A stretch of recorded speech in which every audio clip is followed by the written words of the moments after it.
బంతి చామంతి ఇదేంటి చామంతి రూమ్ లో చాగరాయ కృతులు వినపడుతున్నాయి ఏంటబ్బా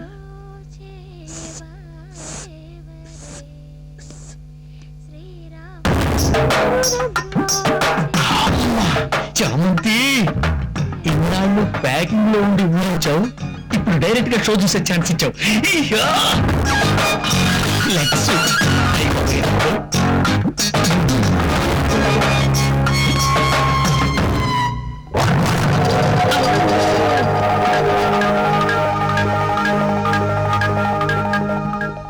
ఏ యాంగిల్లో చూసినా దొంగ విధంలాగానే కనిపిస్తున్నాడే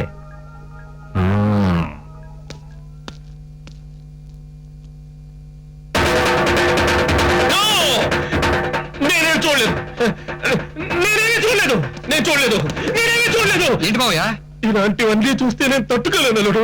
ఏం చూశారు? చూడకూడనివన్నీ చూసేశాను. చూడకూడదు అయితే ఎందుకు చూశారు? చూసిన తర్వాత కదా తెలిసింది చూడకూడనివని. ఆ సీనుగాడి మేనగోడలు బట్టలు మార్చుకుంటుంటే వాడి అన్నయ్య రహస్యంగా చూస్తున్నాడు. వాడేం చూస్తున్నాడు నేను చూసేశాను. వద్దలుడు అలాంటి వద్ద వల్ల నా క్యారెక్టర్ దెబ్బతిరిపోతుంది. చెప్తాను. శ్రీనివాస్ ఏంటి మావయ్య గారు ఎఫెక్షన్ అంత ఎక్కువైతే మాత్రం వాయిస్ అంత రేస్ చేసి పిలవాలా? ఎఫెక్షన్ తో కాదురా ఎమోషన్ తో పిలిచాను. నీ మేనగోడల బట్టలు మార్చుకుంటుంటే ఈ దొంగ విధవ తొలుగు చూస్తున్నాడు. ఏంట్రా అన్నయ్య నిజమేనా? బట్టలు మార్చుకుంటే నేను ఎక్కడ చూశానండి? బట్టలు వేసుకుంటుంటే చూశాను. చెప్పుతో కొడతాను. ఎందుకు కొడతానండి చెప్పుతుంటే? దాన్ని చిన్నప్పటి నుంచి బట్టలు వేసుకోవడం నేర్పింది నేను. సరిగ్గా బట్టలు వేసుకుందో లేదో చూడాల్సిన బాధ్యత నాకు లేదా? అది తప్పేనా?